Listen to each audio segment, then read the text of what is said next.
see that.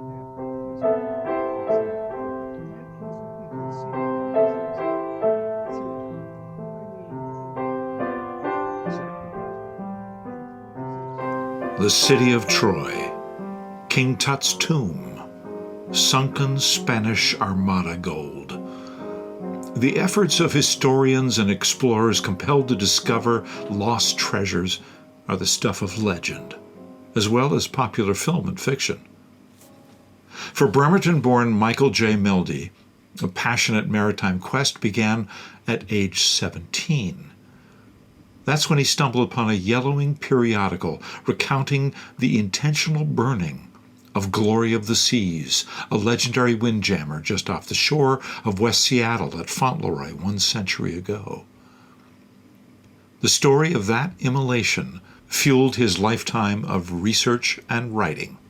The majestic 1869 clipper ship, constructed by renowned Boston shipbuilder Donald Mackay, spanned an impressive 300 feet. Celebrated for its size, speed, and beauty, it served faithfully for 40 years, hauling cargo across the world's oceans under multiple masters. One figure stood out in its eventful history: Henry Gillespie, the last captain to helm the ship during its final voyage as an American flag vessel. In 1874, Gillespie, also at age 17, ran away to sea, bluffing his way aboard a New Bedford, Massachusetts whaler with false claims of experience.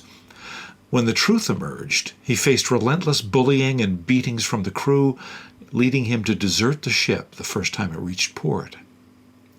The big burly youth had learned a rough-and-tumble lesson aboard the whaler. A product of brutal times, Mjelde says, he became a brute. But what most intrigued the longtime writer, editorial board member, and former editor of the Sea Chest, Journal of the Puget Sound Maritime Historical Society, was the story of Gillespie's gradual evolution to civility. Mjelde's meticulously researched 456-page biography, From Whaler to Clipper Ship, published by Texas A&M University Press, details the seafarer's career straddling decades of technological change, from wooden sailing ships to propeller-driven steel-hulled schooners. With wide-ranging primary sources, Mjelde charts Gillespie's transformation from a profane, brutal, and sadistic chief mate who used belaying pins to enforce discipline, to a highly respected shipmaster fully suited to command.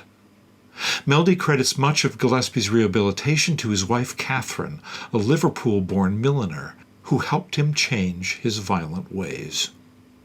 Within 3 years of their marriage, the reformed sailor was appointed to his first captaincy in 1895.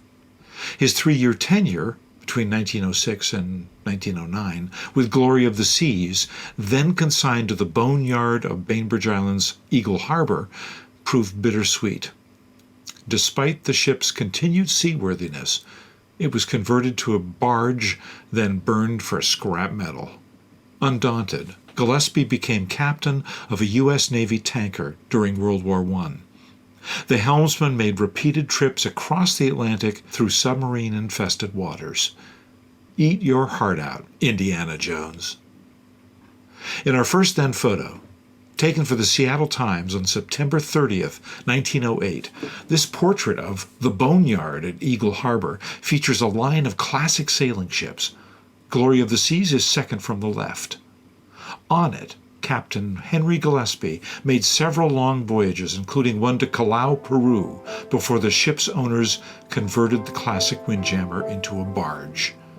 It was eventually burned off West Seattle at Fauntleroy in 1923. Our second then photo is of a painting by artist Mark Myers of Glory of the Seas in its prime under full sail.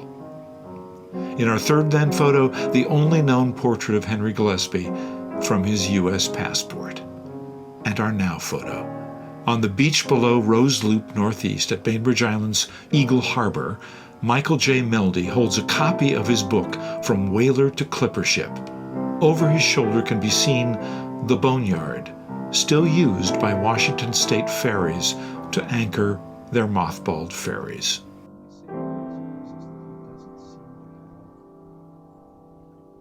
Awareness of the loss, because at this point